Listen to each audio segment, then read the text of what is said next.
What happens when two married scientists question the relationship script they were handed and crack open a door they never knew existed? This is our research phase, and the experiment is already changing us. Welcome to the Partnership Lab, where we study love, partnership, and consensual non-monogamy. Think of this podcast as a relationship lab notebook, filled with real-time observations, experiments, and what we're learning along the way. Our discussions may include explicit language and sexual content, so listener discretion is advised.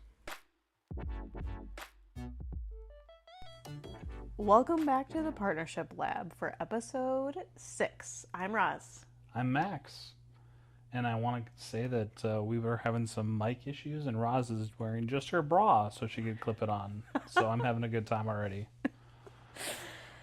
What are we doing today? Anything we do. So we are going to do the book review for Open by Rachel Krantz that we've been talking about. Yep. And so if you guys have listened, read it, please just send us your thoughts on what you thought about it, and we're just going to give our little review of it tonight. And I don't think we've gotten any so far. At least I haven't checked it today, but yeah, I haven't either, but I think we just really kind of teased it hard in the last episode, and that only dropped 2 days ago or something, so people might still be reading. Yeah, so we'll try to give you a little bit more notice for future book club picks. I do have a couple that I've already been eyeing. Yeah. For next time. Luckily, this one was a relatively short listen in our case, and actually it was interesting to listen, in my opinion, because it was read by the author. So you really kind of, because it's a memoir, I think it's interesting to hear the author read it, because you can kind of get a sense of a little bit extra, from the way they read it, kind of how they were feeling. And I think there were certain parts in this that really did kind of stand out to me. Yeah. So what were your overall thoughts before we kind of get into the nitty gritty? Overall, I thought it was really good. It kind of took me a while to get into it because it is formatted as kind of a diary. So it did take me a minute, but I would say at least a quarter of the book to really get into kind of what was happening and the format, how it was being read because I listened to it on audio. Yeah, the rhythm does take a minute, I think, to get into, but overall I thought it was really good, and it was actually kind of amazing to me the overall theme I was getting is she went through some shit. Yeah. And I was like, wow. It just makes you really think about even the little things when you're interacting with people, especially meeting new people or new couples in the lifestyle, whether it's polyamorous or swinging or whatever it is. Mm-hmm. Yeah, she definitely put herself out there for sure. And not all things were great, so. Yeah, it was an interesting trajectory of the story. So for me, it kind of started out so the main character's name is Rachel. The other main character's name is Adam. I think she's probably changed his name. And then there are a series of side characters that kind of come in and out. And I say side more from the amount of time they get, not necessarily the level of their impact on Rachel. But yeah, right off the hop, I felt a little bit weird about Adam. Kind of the way that she was speaking about him was very she was doing her job for him, and she called him daddy a lot, and he was very possessive of her, and so it just wasn't equal. Even though they were both open, it's they had a different set of rules they had to follow. Yeah, right. And also it was a dom sub relationship. Yeah, that's for sure. Yeah. And there were parts in the beginning that I actually found that were kind of turning me on. But as the book went on, and I kind of saw how she was being manipulated and gaslit, and the effects it was having on her mental and physical health, I didn't really get a whole lot of eroticism out of maybe the second half. But I have to say, like, she, like you said, she went through so much with Adam, and the fact that she still, at the end of the story was still polyamorous, like it didn't ruin it for her, was really remarkable to me. Yeah. I jotted down a couple of things that really stood out to me, and I wanted to kind of see what you thought about them. It was funny because, like, throughout the book, she was thinking of, like, a lot of ways to take people's word. Like, if they say something, she was thinking, okay, did they mean this or did they mean this? Like, she was, like, really, like, in her mind, like, thinking about, okay, they said this, but does that mean they want this or they want this, and what should I do? Like, it was very, I feel like at some points I was like, oh my god, this is me. Like, this is me in my head. Oh, really? Like, going through, like, okay, was that a passive aggressive response, or were they, like, actually being sincere, or were they just trying to be nice? And Yeah. do they really find me attractive? And like just like all those like things that run through your brain. I was like, yeah. Interesting. So I could see that's like my inner monologue. Yeah. There was one part kind of towards the beginning where she was with Adam, and then she was with this guy, a sort of a brief side character who she named John Smith, where she went on a date with him, with John Smith, the week prior, like a traditional date, and then the following week they met up and had an MFM together with her, John Smith, and Adam. And there was a point where he started saying things to her, and I actually wrote down the quote. So it said, "Yeah, you little slut, you want two dicks, don't you? Bitches in heat, my little fuckhole sluts, whores." And Who was saying that? John Smith. Okay, that's what I thought, but So and that immediately shut Rachel down, not surprisingly. But it led to kind of an interesting little internal monologue as she's still getting fucked because she didn't stop it, where she was talking about how she should have communicated her preference beforehand, but the show must go on, and she felt bad about not communicating her frustration in the moment, and then still going home and fucking Adam after. And I'm wondering, reclaim? Yeah, I'm wondering for you, like, oh, I would have been like, nah. yeah, you would have just stopped her right then. Do you think that's something that you would add to your repertoire of, like, talking about your boundaries of, I don't want to be called X, Y, and Z? I mean, yeah, it's something that I definitely need to put in there. Yeah. When you like meet new people and you like say you're scheduling like a play date with like another couple, or if we get to that point of like if like one of us is doing something, it's definitely needs to be on the list. Yeah. Because I'm not tolerating that. Yeah. Yeah, it was very jarring even. And I know some people like that, and I don't mean to be dismissive like of other people's kinks or anything. No, I'm just asking. It's just like for me, like that's something as essential that's gonna shut me right down. That's actually a really nice tie back. I think that's probably the difference. If it's like maybe a sexual, it's like, use me, I'm your little slut or whatever. But for a sensual, that's a very not sexy thing to call them. So yeah, it would shut me down. Yeah, we've never really had a whole lot of like explicit talk like that, and I would never ever call you a bitch. I mean, that's just like, yeah. Okay, interesting. So let's look at some of my other notes here. I think just like as Yeah. I'm thinking about it, the huge amount of gaslighting that occurred Oh my in this gosh. book, and it's really subtle in the beginning. Like It is. you like don't even notice it. Yeah. And honestly, I was just thinking today as we were like preparing to record this episode, I was thinking, man, I think we probably gaslight people more than we actually consciously know. Mm. Even the simplest things as someone feels a certain way, like whether it's like sadness, hurt, whatever it is, and like, oh, you're fine. Like, even just that simple phrase, you are gaslighting that person. Mm. And I'm like, oh my gosh, I can't believe that. Like, it's gonna like be in my mind now. Yeah. Like, I'm gonna be like hypersensitive to it or something now, I feel like. Yeah, it was an interesting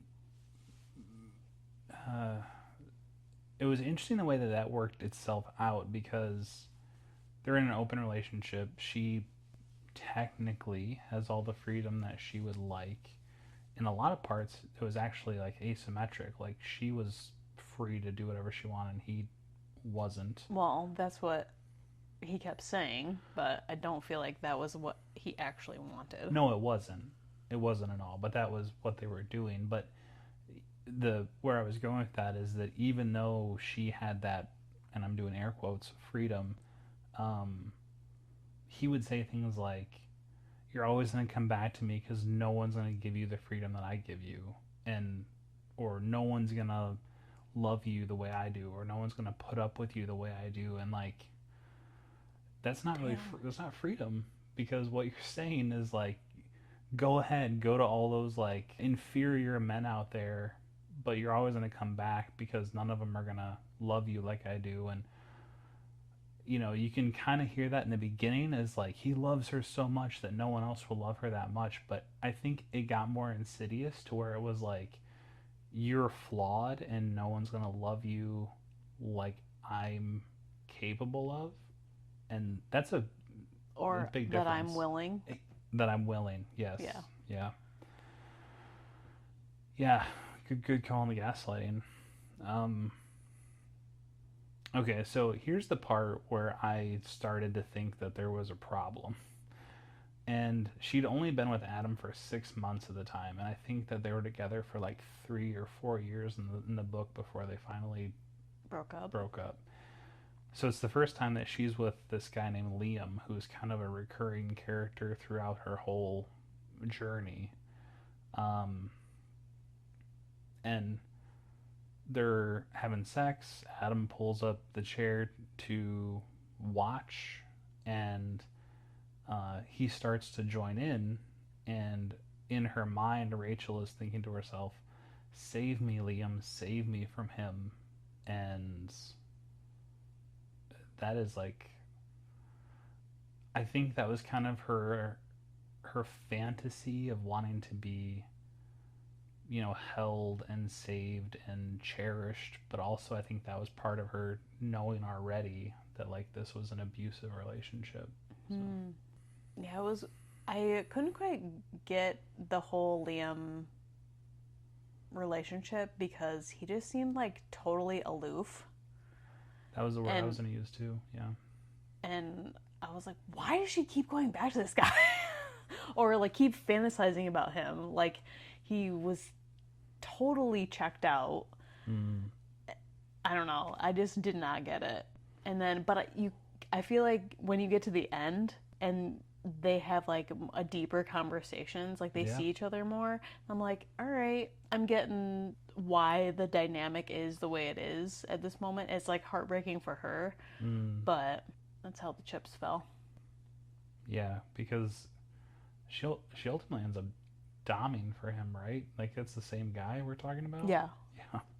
Yeah, we'll get there. Um, yeah, so I just kind of like had a couple of stream of consciousness things that I wrote down too. So I thought one of the things that was real interesting was how people started to open up to her when they found out she had an open relationship. And Mm. I've kind of experienced something similar too. It's not like many people know, but I wonder what that is. It's like are you just showing people that you are not judgmental, or they think like this person has something I'm too scared to try, or like what do you think that is?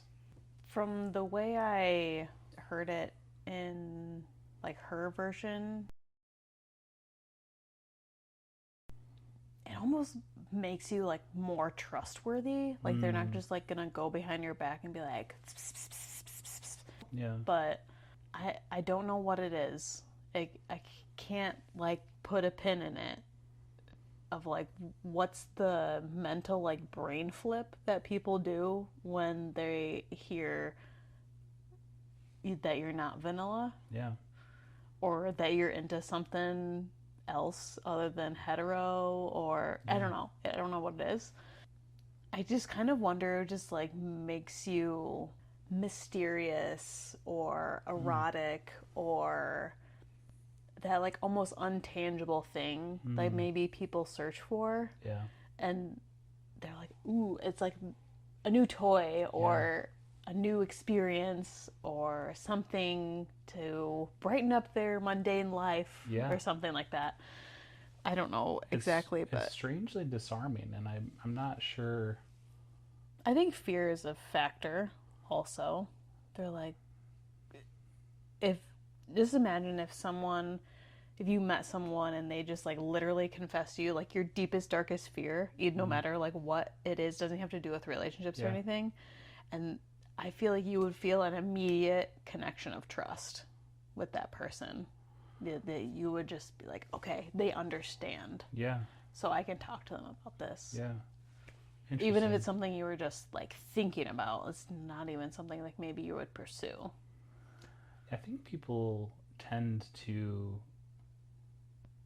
wear their insecurities or their secrets a little bit more on the outside too, in the lifestyle spaces where they're not so afraid to share those things. And I think maybe you're right, that just kind of brings the walls down a little bit faster.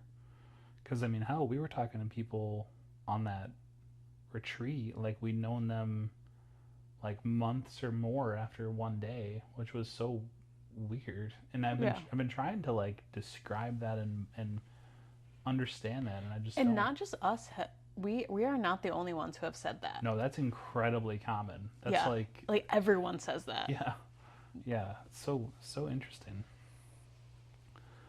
Um, let's see. Okay, so I we're at about halfway through the book. I had jotted down a few things as to. I put a headline that says, "Here's why I think this relationship is doomed." I said, number one, her and Adam are not sturdy enough. They hadn't been together long enough before they went into this setting. I think it was at this point that Adam was dating Simone, and Simone was with Adam, but she had no previous experience in open relationships and had just left a marriage that she was unhappy with. Rachel's self image and confidence were extremely tied to Adam's approval, and she thought, oh, sorry, I thought that he had duped her by not being clear that he would want his freedom at the beginning. Because at the very beginning, she said, I don't know if I'd ever feel comfortable with you dating separately. And he was like, no problem. I just like it when you go out. That turns me on. But that wasn't really true. So I think that they started off on kind of a footing that wasn't very solid. And I just can't imagine doing this with someone that you've only known for 6 months. I also think it's very interesting that Adam only chooses newbies. Yeah.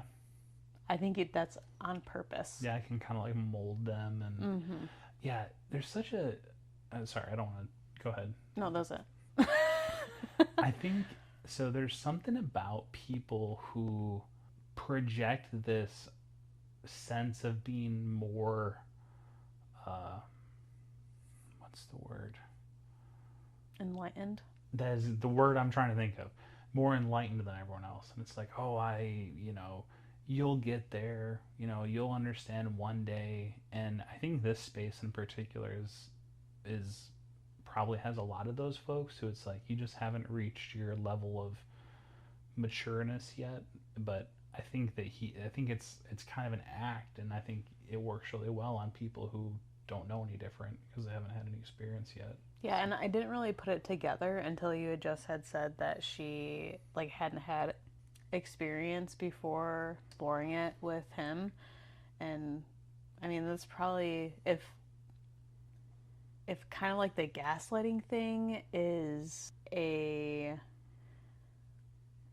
mode of control, because it seemed like the control thing was an an issue, but like maybe not like an issue, but he definitely had like wanted the control, Yeah, like for sure. all the time. Yeah. So, and again, like this is a person like we've never met. This is just what we've heard from the book and things like that. So it's just like I just think there's some issue, like underlying issues there. Yeah. And as an Enneagram 1, I completely understand the control thing. So, but it's really hard to let it go. Yeah. And you just might be in a spot where you know that this is what you want and that's just what you're going to do. Yeah, and as you were talking, I was thinking back to all the different people outside of Rachel that Adam was with in the book, and there was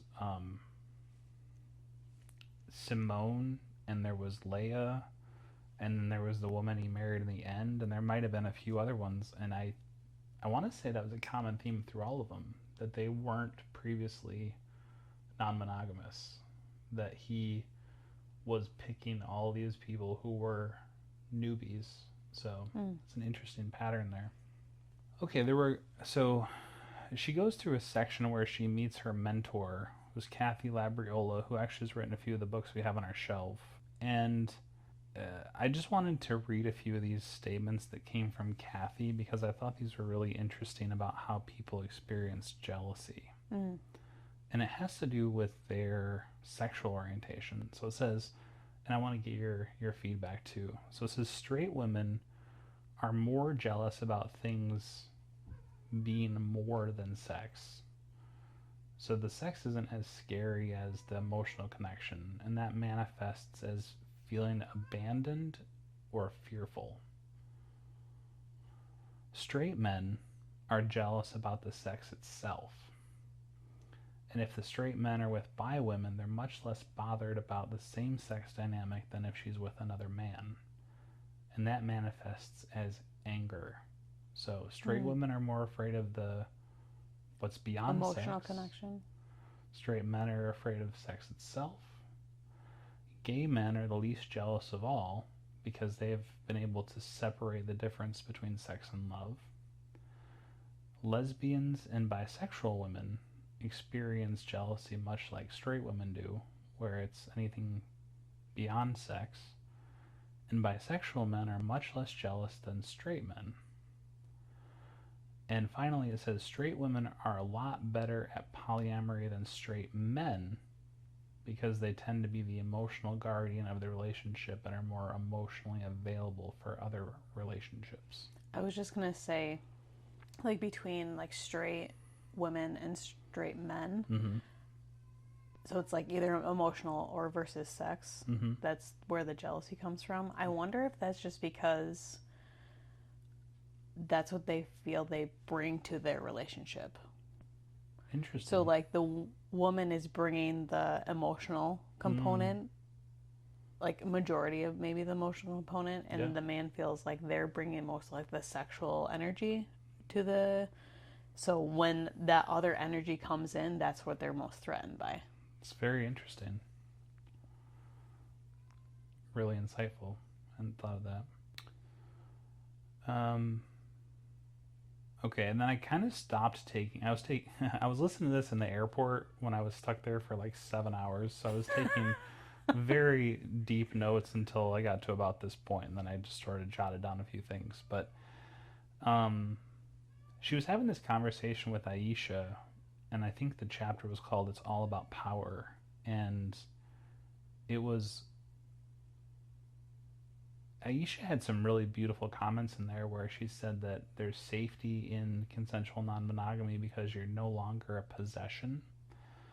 And she also had a conversation with Aisha about not being ashamed. So Aisha was saying like she's not afraid to tell people that she's non-monogamous because she'd only have to be afraid if she was ashamed of what she was doing, which I thought was a really cool take. Yeah. And then this part to me like hit my feelings, and I listened to it a couple times to make sure I wrote it down. So she said that they've talked about women's sexual liberation very widely, but masculinity is associated with damage and violence and toxicity.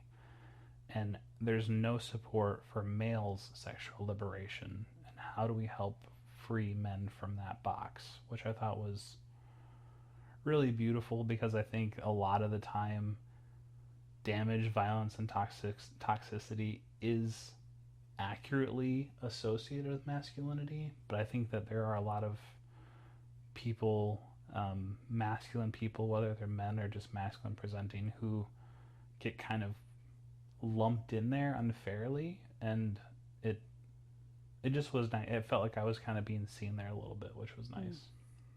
You're a very emotionally attuned person. Thank you. Yeah, that was really great. So I got a couple of questions for you from sort of the last third of the book when I wasn't taking like super deep notes, but Okay. there was a point where Adam and Leia were dating, and Rachel absolutely hated this woman's guts, but had never met her. She just hated the idea of her. This was Leia. Yes. And then eventually they started speaking over text and became like actual Friends. Metamours and friends. Mm. And unfortunately they bonded over kind of a shitty human being.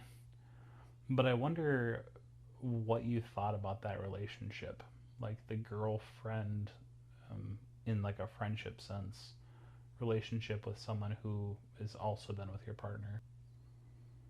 Yeah, I don't know. I could see. I think the most ideal is them to be friends. Mm. I think that's easier. Yeah. That's the easier path. Like, and then you can just talk about anything, literally. But also, I feel like it would feel weird. I feel like it would feel weird. And not so much like if it was just a friendship, hey, I want to go out for coffee. But if you were having like some deep conversations about the relationship as a metamour, I feel like it would feel a little weird. And that's my take on it from zero experience. Right. I think in a, like, the absolute ideal scenario of that, I actually think that sounds kind of cool.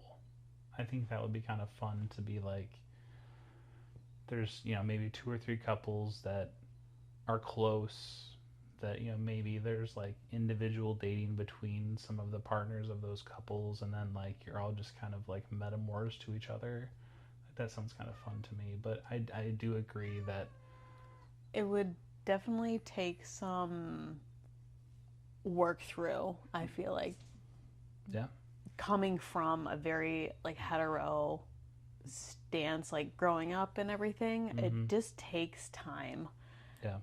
To let yourself like let that go and just understand your actual feeling about it without like outside influence. Yeah. What social or emotional or whatever it is. I just feel like it would take time to feel what's best for you. Yeah. Because the conditioning is so loud. Yeah. All right, I had another point. So I'm going to start by saying that there's something about the way that Rachel wrote this book that I thought was very enlightening as a male, because she really allowed me to kind of see things from the female perspective. And I have a specific example, and it's the number of times they bring up the Disney movies. In particular, Beauty and the Beast is one that comes up a lot. And they had that one, they talked about Little Mermaid, and they talked about Aladdin.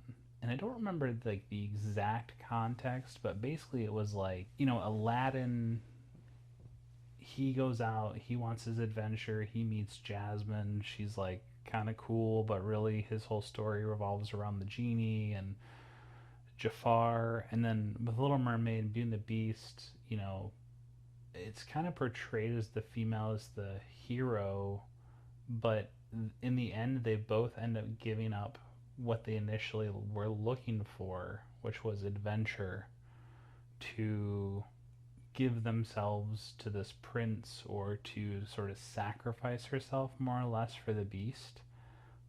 And I don't know if I had ever thought about it that way. And I'm curious, as someone who really loves the Disney movies, if you, because Ariel and Belle both really start out as saying like, my life's so boring, I want to go on a giant adventure. Well, Beauty and the Beast for sure.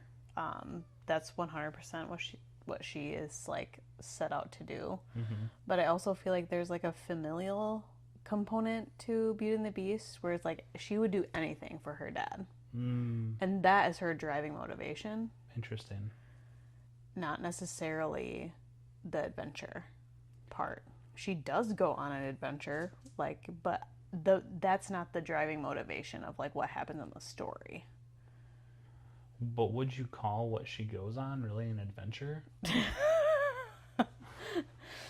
No, probably not. It's like her doofy dad gets hurt and she has to like take his place in prison. And yeah, it's interesting you say like that she's very family oriented. I hadn't really thought of that, but And with Little Mermaid and with like Ariel's story,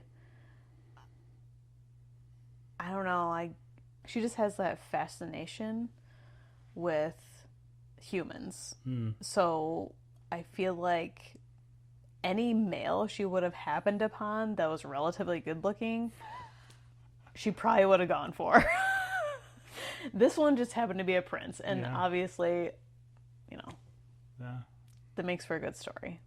Nice. And also, she was supposed to be like 14 in That's that story. Problematic. And, yeah. So it's All right, interesting. So getting to the end of my notes here, but so there was another part where you kind of alluded to it earlier about Liam. So originally Liam was the aloof sort of second dick in her life that she dreamed about being with and saving her. And then in the Taming Dragons chapter, they had a really interesting interaction where she domed him and basically beat the shit out of him, told him like he was a terrible person for not like, and I guess this is what he wanted, but that he was stringing her along. He admitted that he's had sex with guys before. It was just a very like interesting conversation that they had there. I'm curious if anything in that sort of revelation kind of stood out to you, because when I heard that, I was like, holy shit, that was not who she thought he was. Not necessarily that there's anything wrong with any of those things, but it was definitely a lot that he was hiding from her. Honestly, the part where he's like confessing about his like previous relationships and like whether or not like he texted her back or like all that stuff, it was not really sure why like he kept doing that, but I can understand why he's not like an open book, because I feel like from the male perspective, like admitting you like want to explore like another man in a sexual or like relationship type of way is like very under the rug. You're super careful if you even admit it at all. Mm-hmm. And I think that's kind of where he was, like, Yeah. in this. And even, like, him confessing it to her, and they had known each other for, like, 3 years or something. And that's the first time she's hearing of it. I think that's kind of telling. That is just kept very close to the chest. Yeah. Yeah, it felt to me a little bit like that's probably more what he was wanting to get punished for, was probably the shame that he was feeling that was related to that.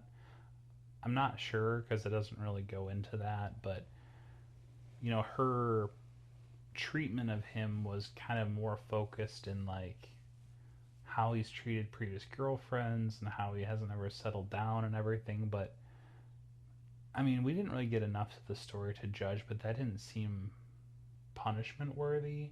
But I almost wonder if that was kind of like a front, and it was he just is a sub because he has the shame that's associated with his sort of closetedness, that it like feels right to be punished for that.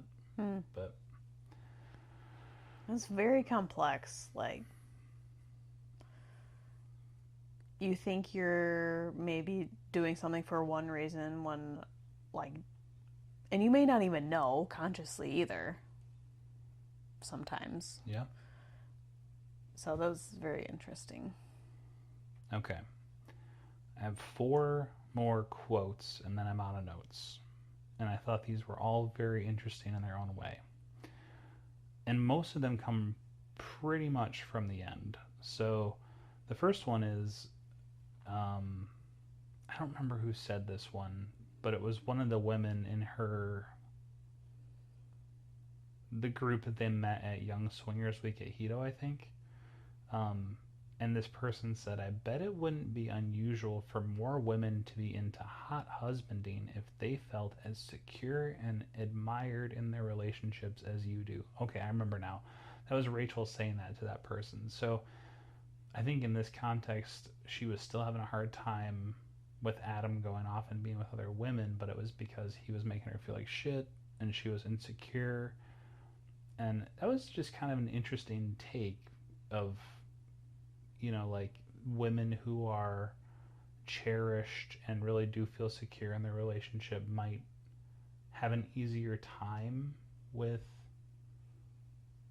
being okay with that. And I'm curious Like if that, sending if their partner is male, like out for husbanding. Is that what you mean? yeah, or even just kind of in general, just being more okay with it and more secure with it. Like if you're in a relationship where you really feel coveted and Mm. taken care of. I'm sure it would take away. I don't even think it's jealousy. I think it maybe is more like a more of an insecurity, Mm, maybe. But yeah, I mean, if you feel like your primary person is like never going anywhere, and you follow your boundaries and agreements and like all that stuff, like I can see how it would just be go do what you want. yeah. Like, No. All right, and then the last one, which I thought was really beautiful, was just if there's something that's troubling you, agitating you, or making your life unnecessarily difficult, it's probably something you should eliminate. mm, work. Work, more work. Work. Don't want to fucking work. Work sucks. Work sucks. I know. Yeah. Just gonna start that OnlyFans. It's like hearing other people's expectations around holidays. I could make a long list. Yeah. Yeah. Yeah, there's a lot that, and I think I'm getting better at this. There's still some people that have some hold over me, but there's a lot now where it's like if it's gonna make me unhappy, it's just like, nah, I'm good, you know? Yeah, so any last thoughts? You guys should read it or listen to it. It was it was very different from some of the other books that we've been reading, which are more like, I guess, instructional in a Yeah, way. yeah.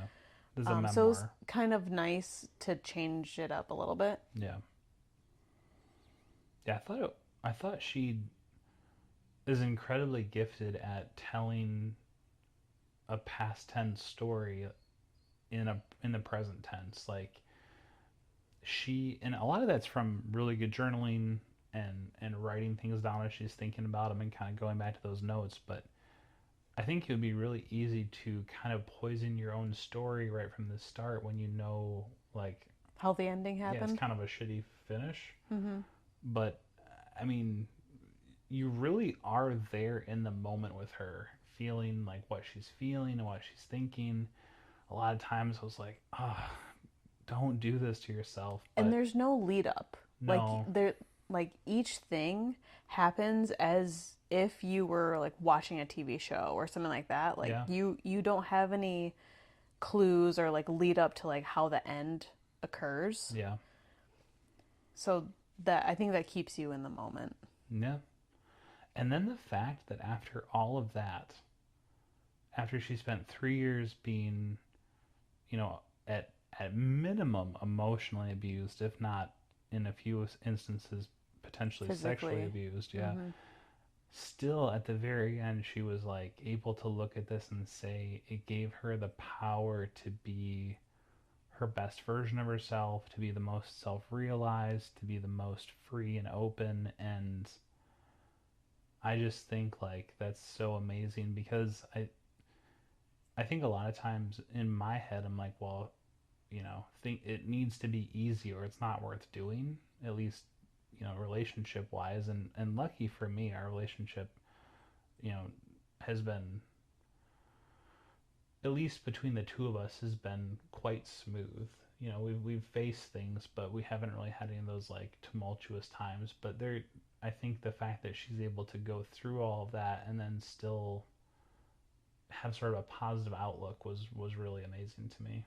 So Yeah, and I think it's also like your willingness in your relationship to get help when you need it, mm-hmm. ask for help when you need it, Yeah, and not just like leave it up to your partner or your own devices to just quote unquote figure it out.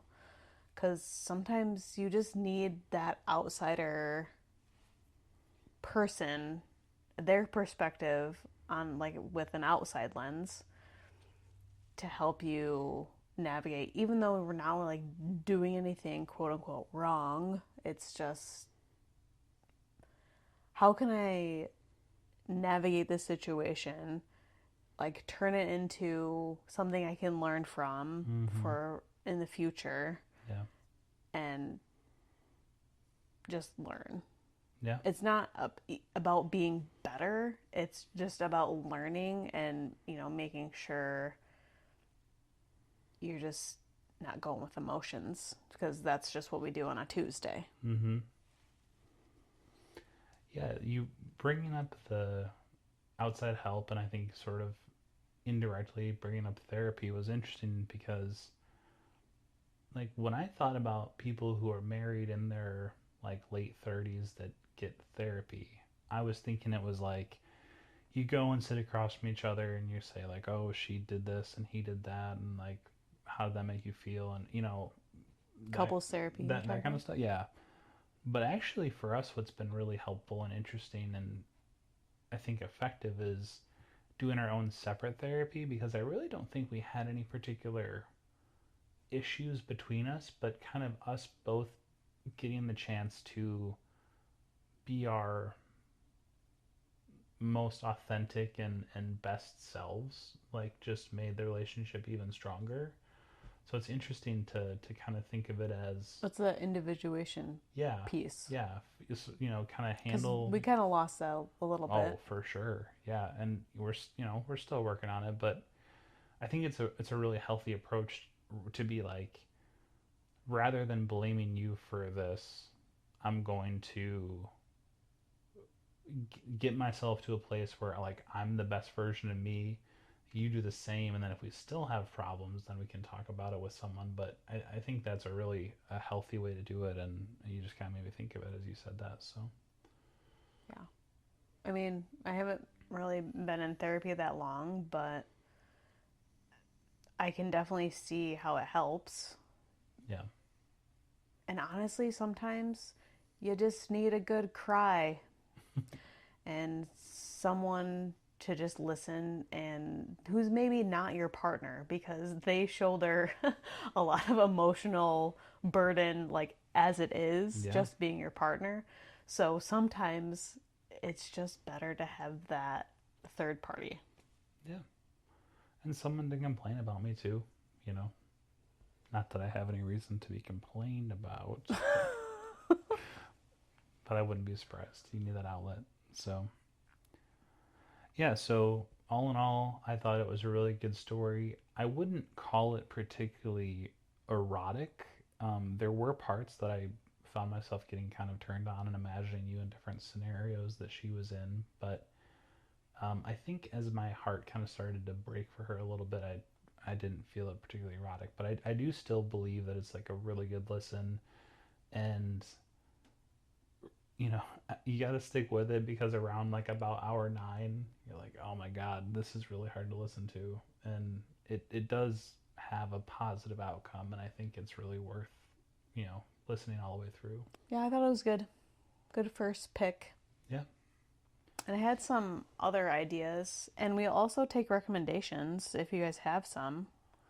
Yeah, I was kind of thinking about maybe reading that book that I got you for, I think it was for Christmas. That was like the really erotic sex club book as sort of a change of pace. But Which one?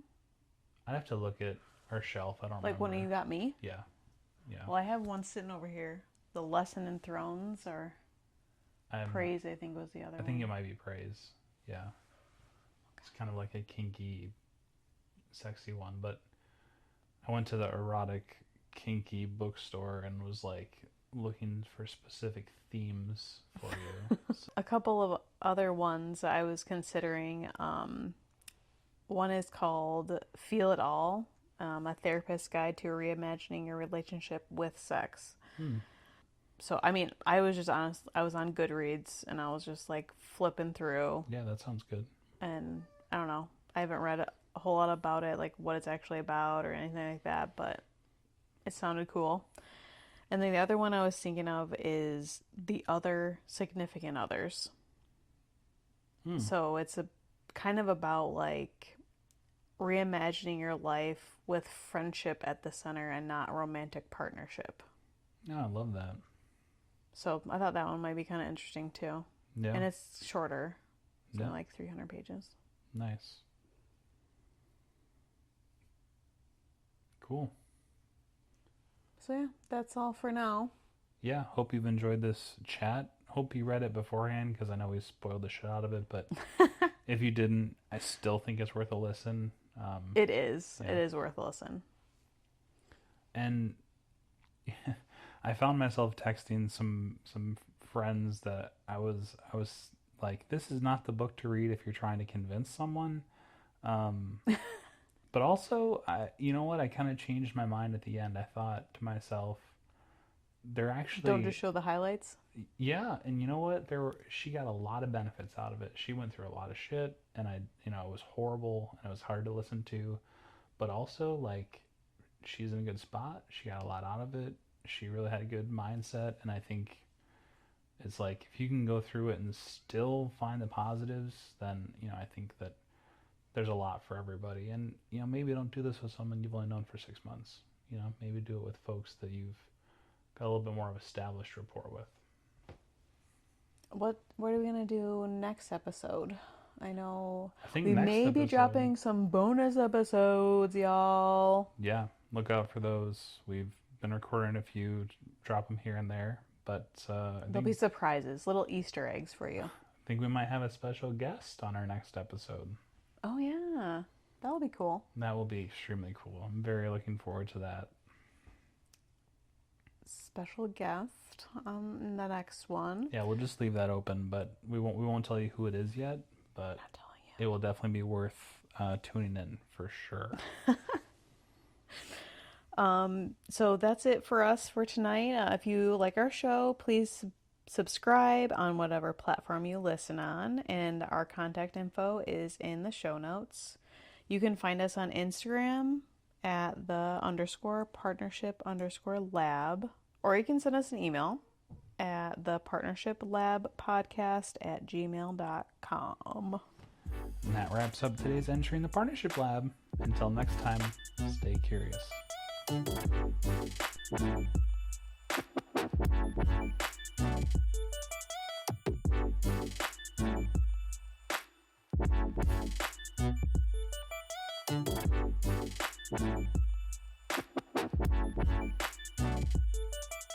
These conversations reflect our own observations and experiences and are not professional or institutional advice. They do not reflect the thoughts or opinions of employers, family, or guests, nor imply their approval of the content shared.